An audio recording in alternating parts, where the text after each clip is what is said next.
বাংলাদেশে ছোট বড় অনেক দলই আছে। তো এত দল থাকতে গণ অধিকার পরিষদ আপনি কেন করবেন? কি ব্যতিক্রম আছে অন্য দলের থেকে? দেখুন, বাংলাদেশে তারুণ্যের যে রাজনীতি, এটা নিয়ে এসেছে গণ অধিকার পরিষদ।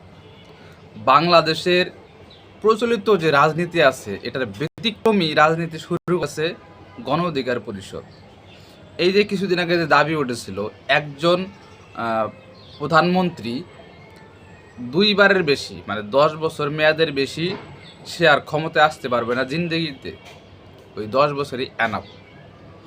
এই ধারা রাজনীতি গণ অধিকার পরিষদ 21 সাল থেকেই নিয়ে এসেছে। এবং যে ব্যক্তি দলের প্রধান থাকবে সেই ব্যক্তি প্রধানমন্ত্রী হইতে পারবে না। মানে যদি দলের সভাপতি থাকে, সে সভাপতি পদ থেকে পদত্যাগ করে তাকে প্রধানমন্ত্রী হইতে হবে।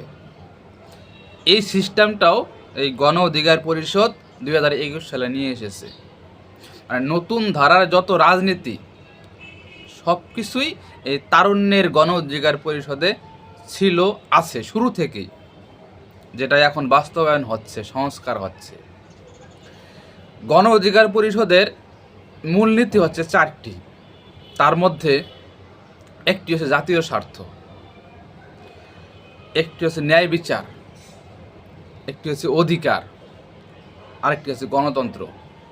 দেখুন, গণতন্ত্রকে যদি এক সাইডে রেখে এই তিনটি নীতিকে দেখি, জাতীয় স্বার্থ, ন্যায় বিচার, অধিকার, এই তিনটাই ইসলামের কিন্তু মৌলিক দিক। ইসলামের যে রাজনীতির ধারা আছে সেটার মৌলিক দিক।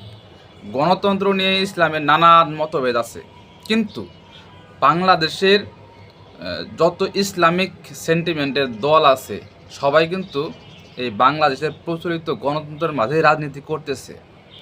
সেই দিক দিয়ে গণ অধিকার পরিষদও গণতন্ত্রের সাথে জড়িত।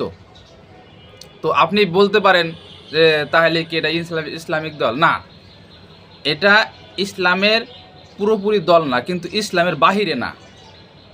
গণ অধিকার পরিষদ এমন একটি দল, উদারপন্থী দল। এখানে হিন্দু, মুসলিম, বৌদ্ধ, খ্রিস্টান প্রত্যেকের যারা এই দেশের নাগরিক, যারা বাংলাদেশের নাগরিক, প্রত্যেকেই এই দলের রাজনীতি করতে পারবে খুব সুন্দরভাবে।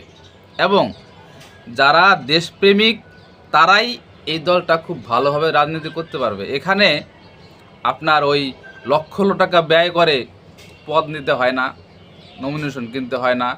এখানে টাকার রাজনীতির সাথে খুব একটা সম্পর্ক নেই। তবে রাজনীতি করতে টাকার অবশ্যই প্রয়োজন।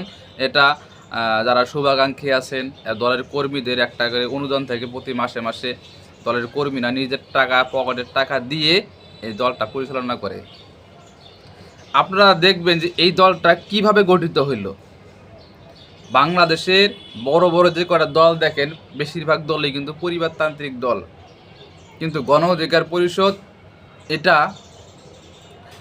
আন্দোলন সংগ্রামের মধ্য দিয়ে, তারুণ্যের মানে একটা আকাঙ্ক্ষার মধ্য দিয়ে এই দলটার জন্ম হয়। কিন্তু বাংলাদেশের এতদিন যাবৎ যারা রাজনীতি করে আসতেছেন তারা বেশিরভাগই পরিবারতান্ত্রিক এবং বাবার উত্তরসূরি, মায়ের উত্তরসূরি হিসাবে তারা নেতা হয়েছেন এবং তারা রাজনীতি করতেছেন। গণ অধিকার পরিষদের যারা নেতা আছেন, খেয়াল করবেন, দেখবেন তারা বেশিরভাগই সাধারণ ফ্যামিলির, খেটে খাওয়া মানুষের সন্তান। কেউ এলিট শ্রেণীর ফ্যামিলি থেকে এই দলে রাজনীতি করতে আসে নাই, যদিও 2-1 জন থাকে, খুবই নগণ্য। সাধারণ ফ্যামিলির সন্তানরাই গণ অধিকার পরিষদে অধিক রাজনীতি করতেছে।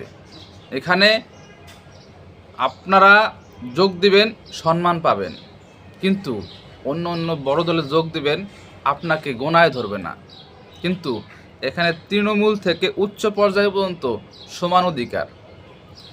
একটি জিনিস ভাবার বিষয়, দেখবেন অন্য দলের একটা ইউনিয়ন বা ওয়ার্ড কিংবা থানা পর্যায়ে লিডারকেও স্যার সম্বোধন করতে হয়।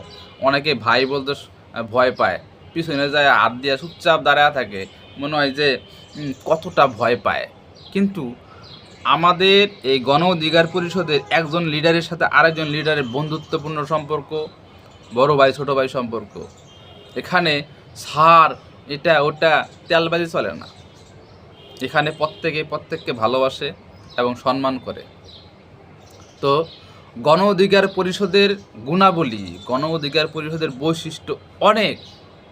বাংলাদেশের যে রাজনীতি চলছে এটার বিপরীতে, এই ধারা রাজনীতি থেকে বিপরীতে বাইর হয়ে এসে যে রাজনৈতিক দল গঠন হয়েছে সেই দলটার নাম গণ অধিকার পরিষদ। এখানে আসেন, দেখেন, বুঝবেন। দূর থেকে অনেক কিছু বোঝা যায় না। আপনারা গণ অধিকার পরিষদে যোগ দিন, গণ অধিকার পরিষদের হাতকে শক্তিশালী করুন।